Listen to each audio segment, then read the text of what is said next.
동백꽃. 김유정. 오늘도 우리 수탉이 막 쫓겼다. 내가 점심을 먹고 나무를 하러 갈량으로 나올 때였다. 산으로 올라서려니까 등 뒤에서 푸드덕푸드덕하고 닭의 횟소리가 야단이다. 깜짝 놀라서 고개를 돌려보니 아니나 다르랴 두 놈이 또 올렸다. 점순내 수탉이 덩저리 작은 우리 수탉을 함부로 해내는 것이다. 그것도 그냥 해내는 것이 아니라 푸드덕하고 면두를 쪼고 물러섰다가 좀 사이를 두고 또 푸드덕하고 모가지를 쪼았다. 이렇게 멋을 부려가며 여지없이 닦아놓는다. 그러면 이 못생긴 것은 쪼을 적마다 주둥이로 땅을 받으며 그 비명이 킥킥 할 뿐이다. 물론 미처 아물지도 않은 면두를 또 쪼이어 붉은 손열은 뚝뚝 떨어진다. 이걸 가만히 내려다보자니 내 대강이가 터져서 피가 흐르는 것 같이 두 눈에서 불이 번쩍 난다. 대뜸 지게막대기를 메고 달려들어 점순내 닭을 후려칠까 하다가 생각을 고쳐먹고 헛매질로 떼어만 놓았다. 이번에도 점순이가 쌈을 붙여놨을 것이다. 바짝바짝 내기를 올리느라고 그랬음에 틀림없을 것이다.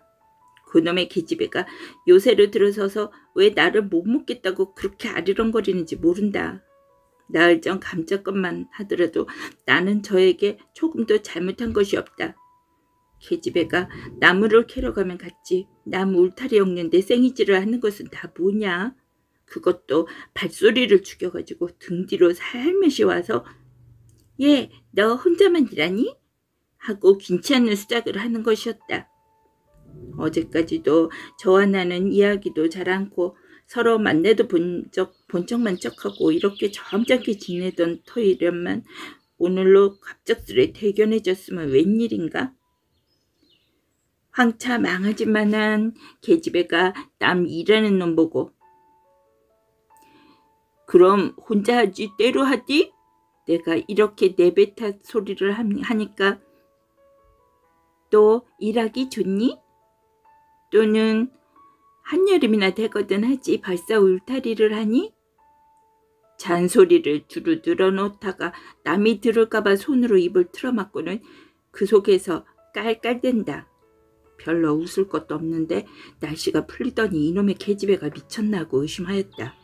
게다가 조금 뒤에는 제 찌개를 할금할금 돌아다 보더니 행주치마 속으로 꼈던 바른 손을 뽑아서 나의 턱 밑으로 불쑥 내미는 것이다. 언제 구웠는지 아직도 더운 김에 회 끼치는 굵은 감자 3개가 손에 뿌듯이 쥐었다. 네 집엔 이거 없지? 하고 생색 있는 큰 소리를 하고는 제가 준 것을 남이 알면 큰일 날 테니 여기서 얼른 먹어버리란다. 그리고 또 하는 소리가 너 봄감자가 맛있단다. 난 감자 안 먹는다. 너나 먹어라. 나는 고개도 돌리려고 하지 않고 일하던 손으로 그 감자를 도로 어깨너머로 쑥 밀어버렸다. 그랬더니 그래도 가는 기색이 없고 뿐만 아니라 새근새근하고 심상치 않게 숨소리가 점점 거칠어진다. 이건 또 뭐야 싶어서 그때야 비로소 돌아다 보니 나는 참으로 놀랐다. 우리가 이 동네에 들어온 것은 근 3년째 되어 오지만 여태까지 감잡잡한 점순이가 얼굴이 이렇게까지 홍당무처럼 새빨개진 법이 없었다. 게다 눈에 독을 올리고 한참 나를 요렇게 쏘아보더니 나중에는 눈물까지 흘리는 것이 아니냐. 그리고 바구니를 다시 집어들더니 이를 꼭 악물고는 엎어질 듯 자빠질 듯 논뚝으로 휑하게 달아나는 것이다. 어쩌다 동네 어른이 너 얼른 시집을 가야지 하고 웃으면 염려마셔요. 갈 때 되면 어른이 갈라고? 이렇게 천연덕스럽게 받는 점순이었다. 본시 부끄럼을 타는 계집애도 아니거니와 또한 분하다고 눈에 눈물을 보일 얼병이도 아니다. 분하면 차라리 나의 등허리를 바구니로 한번 무지개 후려 때리고 날 달아날지언정. 그런데 고약한 그 꼴을 하고 가더니 그 뒤로는 나를 보면 잡아먹으려고 기를 뻑뻑 쓰는 것이다. 서로 주는 감자를 안 받아 먹은 것이 실례라 하면 주면 그냥 주었지. 너 집에 이거 없지? 는 다 뭐냐? 그렇잖아도 저희는 마름이고 우리는 그 손에서 배제를 얻어 땅을 부침으로 일상 굽신거린다. 우리가 이 마을에 처음 들어와 집에 없어서 곤란으로 지낼 때 집터를 빌리고 그 위에 집을 또 짓도록 마련해 준 것도 점순네 호의였다. 그리고 우리 어머니 아버지도 농사 때 양식이 달리면 점순네한테 가서 부지런히 꿔다 먹으면서 인품 그런 집은 다시 없으리라고 침이 마르도록 칭찬하곤 하는 것이다. 그러면서도 17살씩이나 된 것들이 수군수군하고 붙어다니면 동네 소문이 사납다고 주의를 시켜준 것도 또 어머니였다. 왜냐하면 내가 점순이하고 일을 저질렀다가는 점순내가 노할 것이고 그러면 우리는 땅도 떨어지고 집도 내쫓기지 않으면 안 되는 까닭이었다. 그런데 이놈의 계집애가 까닭없이 귀를 벅벅 쓰며 나를 말려 죽이려고 드는 것이다. 눈물을 흘리고 간 다음날 저녁 나절이었다. 나무를 한 찜 잔뜩 찌고 산을 내려오려니까 어디서 닭이 죽는 소리를 친다. 이거 네 집에서 닭을 잡나 하고 점순내 울뒤로 돌아오다가 나는 그만 두 눈이 동그래졌다. 점순이가 제 집 붕당에 홀로 걸터 앉았는데 이게 치마 앞에다 우리 씨암탉을 꼭 붙들어 놓고는 이놈의 닭 죽어라 죽어라 요렇게 안펑스를 패주는 것이 아닌가. 그것도 대가리나 치면 모른다마는 아직 알도 못 낳으라고 볼기짝개를 주먹으로 콕콕 쥐어박는 것이다.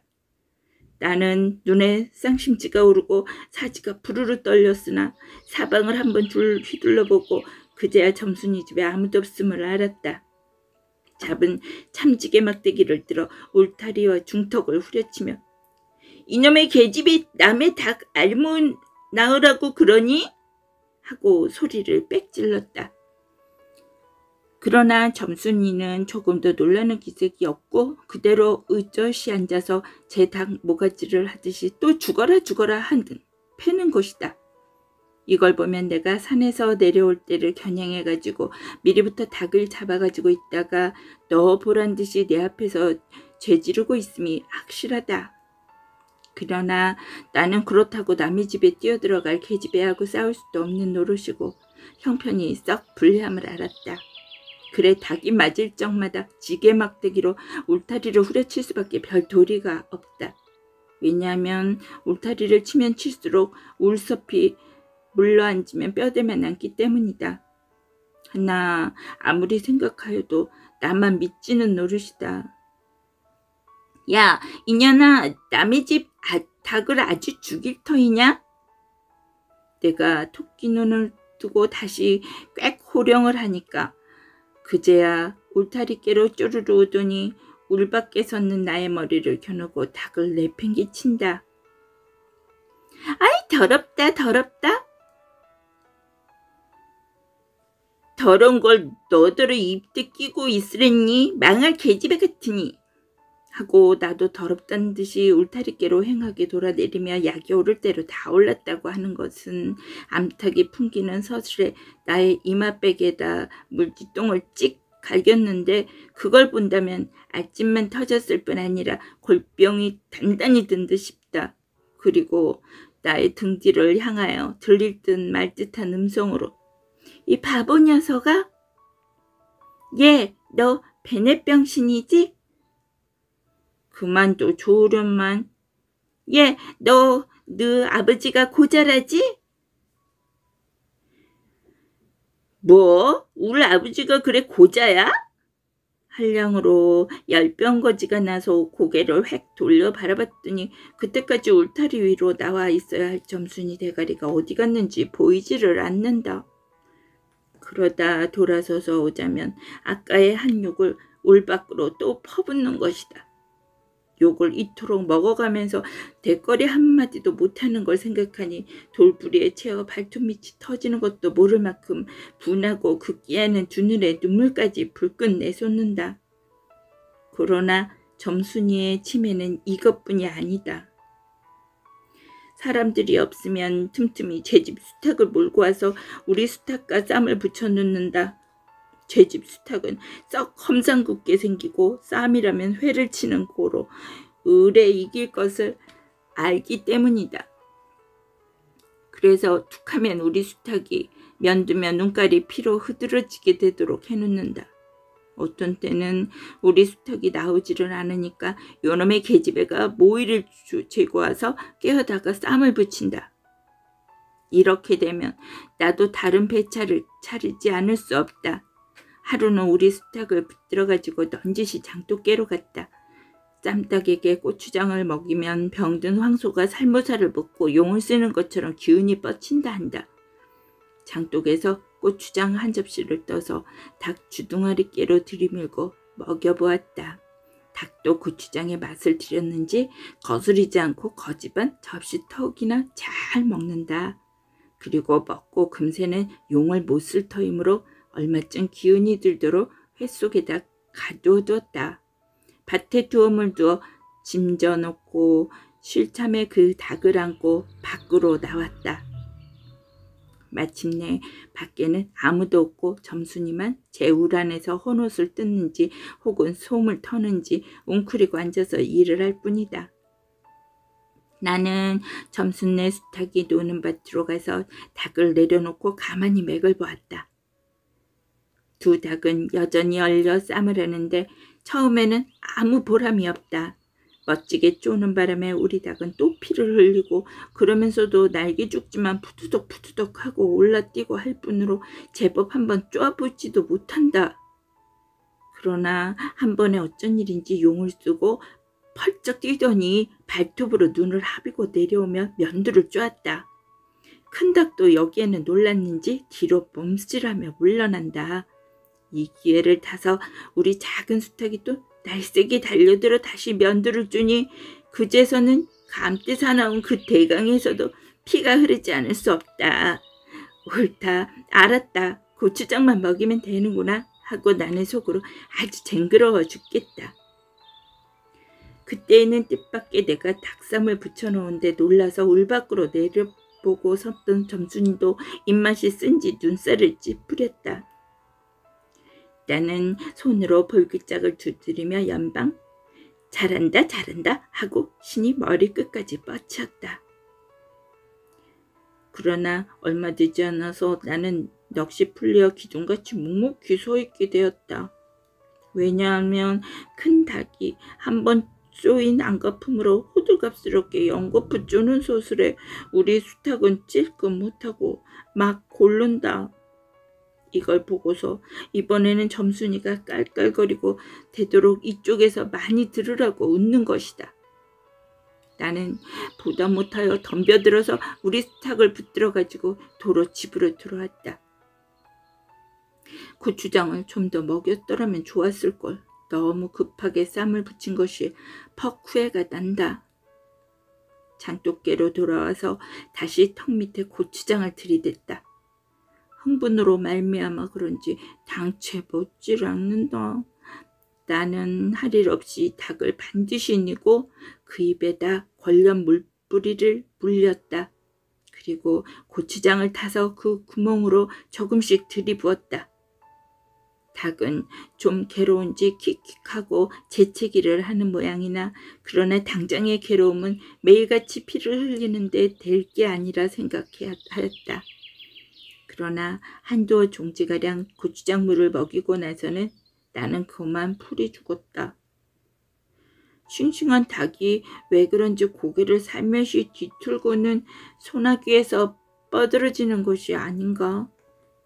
아버지가 볼까 봐서 얼른 회에다 감추어 뒀더니 오늘 아침에서야 겨우 정신이 든 모양 같다. 그랬던 걸 이렇게 오다 보니까 또 쌈을 붙여놓으니 이 망할개 집애가 필연 우리 집에 아무도 없는 틈을 타서 제가 들어와 회에서 꺼내가지고 나간 것이 분명하다. 나는 다시 닭을 잡아다 가두고 염려는 스러우나 그렇다고 산으로 나무를 하러 가지 않을 수도 없는 형편이었다. 소나무 삭정이를 따며 가만히 생각해보니 암만 해도 고년의 묵종이를 돌려놓고 싶다. 이번에 내려가면 망할련 등줄기를 한번 되게 후려치겠다 하고 상동공동 나무를 지고는 불이 나게 내려왔다. 거지반 집에서 다 내려와서 나는 호두기 소리를 듣고 발이 딱 멈췄다. 산기슭에 널려있는 굵은 바위돌 틈에 노란 동백꽃이 소보록하니 깔렸다. 그 틈에 끼어앉아서 점순이가 청승맞개슬이 호두기를 불고 있는 것이다. 그보다도 더 놀란 것은 그 앞에서 또 푸드덕푸드덕 하고 들리는 닭의 횟소리다. 필연코 요년이 나의 약을 올리느라고 닭을 집어내다가 내가 내려올 길목에다 쌈을 시켜놓고 저는 그 앞에 앉아서 천연스레 호두기를 불고 있음에 틀림없으리라. 나는 약이 오를 대로 다 올라서 두 눈에서 불과 함께 눈물이 푹 쏟아졌다. 나무주개도 벗어놓을 새 없이 그대로 내동댕이 치고는 지게막대기를 뻗치고 허둥허둥 달려들었다. 가까이 와보니 과연 나의 짐작대로 우리 수탉이 피를 흘리고 거의 반스지경에 이르렀다. 닭도 닭이려니와 그러함에도 불구하고 눈 하나 깜짝없이 그대로 앉아서 호두기만 부는 그 팔에 더욱 치가 떨린다. 동네에서도 소문이 났거니와 나도 한때는 걱실걱실히 일 잘하고 예쁜 계집애인 줄 알았더니 시방 보니까 그 눈깔이 꼭 여우새끼 같다. 나는 대뜸 달려들어서 나도 모르는 사이에 큰 수탉을 단매로 때려 엎었다. 닭은 푹 엎어진 채 다리 하나 꼼짝 못하고 그대로 죽어버렸다. 그리고 나는 멍하니 섰다가 점순이가 매섭게 눈을 훅 뜨고 닥치는 바람에 뒤로 벌렁 나자빠졌다. 이놈아, 왜 남의 닭을 때려 죽이니? 그럼 어때? 하고 일어나다가 이 자식아 네 집 닭인데? 하고 복장을 떠미는 바람에 다시 벌렁 자빠졌다. 그리고 나서 가만히 생각을 하니 분하기도 하고 무한도스럽고 또 한편 일을 저질렀으니 이제 땅이 떨어지고 집도 내쫓기고 해야 될는지 모른다. 나는 비슬비슬 일어나며 소매자락으로 눈을 가리고는 올김에 엉 하고 울음을 놓았다. 그러나 점순이가 앞으로 다가와서 그럼 너 이다음부턴 안 그럴 테야? 하고 물을 때야 비로소 살 길을 찾은 듯 싶었다. 나는 눈물을 우선 씻고 뭘 안 그러는지 명색도 모르건만 그래 하고 무턱대고 대답하였다. 요다음부턴 또 그래봐라. 내 자꾸 못살게 굴 테니. 그래 이제 안 그럴 테야. 닭 죽은 건 염려 마라. 내 안 잃을 테니. 그리고 못에 떠다 밀렸는지 나의 어깨를 짚은 채 그대로 퍽 쓰러진다. 그 바람에 나의 몽둥이도 겹쳐서 쓰러지며 한창 피어 퍼들어진 노란 동백꽃 속으로 푹 파묻혀 버렸다. 알싸한 그리고 향긋한 그 냄새에 나는 땅이 꺼지는 듯이 온 정신이 그만 아찔하였다. 너 말 마라. 그래. 조금 있더니 요 아래서 점순아, 이년이 바느질 하다 말고 어딜 갔어? 하고 어딜 갔다 온 듯 싶은 그 어머니가 욕정이 대단히 났다. 점순이가 겁을 잔뜩 집어먹고 꽃밑을 살금살금 기어서 산 아래로 내려간 다음 나는 바위를 끼고 엉금엉금 기어서 산 위로 치 빼지 않을 수 없었다.